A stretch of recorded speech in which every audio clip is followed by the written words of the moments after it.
Page 250 over the waves. This is a lesson on harmonization.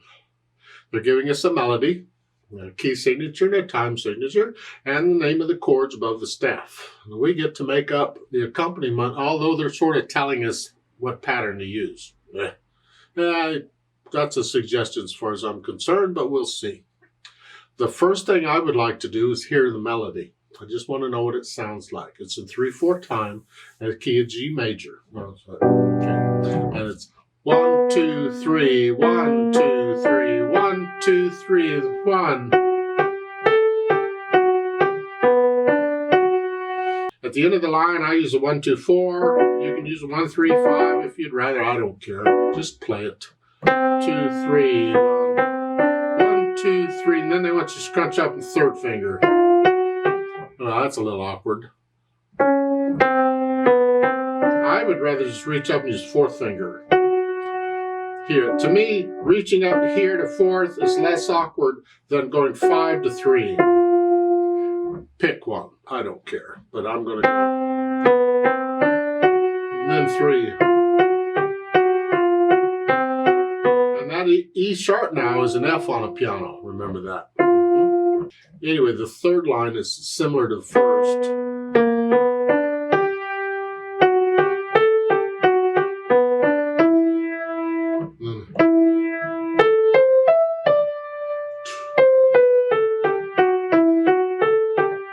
I get an idea what the melody sounds like. Then we take a look at the chords. Do I know what the chords are? I'll just do block chords. Beginning, it's a G chord. At the end of the line, it's a D7 chord. Now, they're using root position here, so I guess we're going to use a D7 chord here. There's 4 notes in a D7 chord. Don't really have to use them all, but it's up to you, whatever. Then at the end of the second line, back to G chord. In the end of the third line, it is an A minor chord with a C on the bottom. A minor chord is here. But a C on the bottom means it's first inversion. So it'd be down here. Here. That's what that means. And that's why I'm doing all the others in root. Because if they wanted an inversion, they would put a slash in the name of the note they want on the bottom. So it's in root. The last line, at the end, you have a D7 chord again and a G. Okay. Now in the key of G, that A minor chord is a 2 chord. Right? Just so you know, where it's a 1, a 2, a 5, 7, and a 1 are the chords we're using here. Maybe I shouldn't have said that. Your teacher wanted to test you. I don't know. Oops, I gave it away, but there it is. Okay. Then I try the pattern they're doing. They're doing root position, the root note on the left hand and the root position in the right. And they're 2 measure patterns, so it's 2 measures. 1, 2, 3, 1, 2, 3. 1, 2, 3. It's fun. And then in the line D7, I'm just D7. I'm doing all 4 notes. I don't know that you have to, but it's kind of fun. I do that for a while.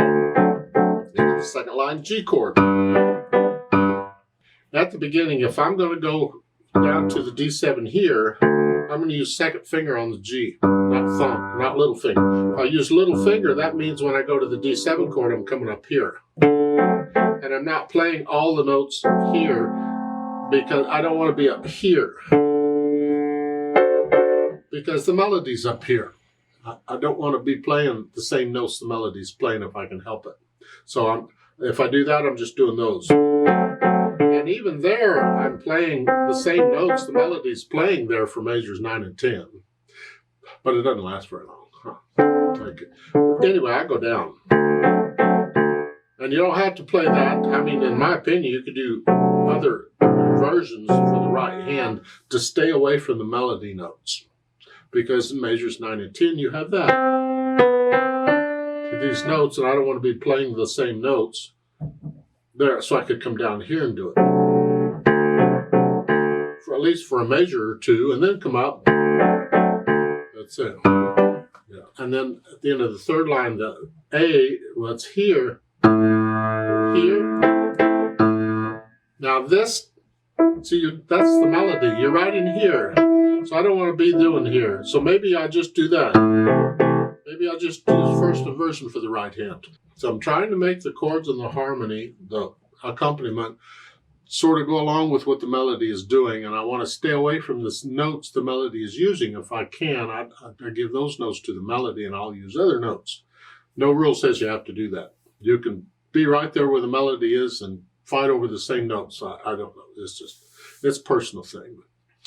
You work it out and explain. Now on this melody, again, that could be a piano playing. They give fingerings for piano. That could also be any instrument that can play those notes. Violin, oboe, flute, well, a little low for a flute. I don't think a flute goes down to an A sharp, but they could go up an octave and transpose it an octave and play some flute. Whatever. But most any other instrument can try those and have a duet. It's not really a duet, it's a solo, because the piano part is strictly accompaniment. And when that's the case, the other part is the solo. So it is a solo with piano accompaniment. A duet is where you're both kind of, it's a little tricky. A lot of duets are written where the bottom part is accompaniment and the top part is melody. And I think that's unfortunate. It's misleading. To me, that's not really a duet. That's a solo with a soloist and accompaniment. To me, a duet is when both parts get the melody sometimes. Both parts are equal. Both parts are equal. It's like a violin sonata. That's a duet, because sometimes the piano gets the melody and the violin accompanies, and that they're working together as a duet. Just my opinion, though. I'm old, I get my opinions.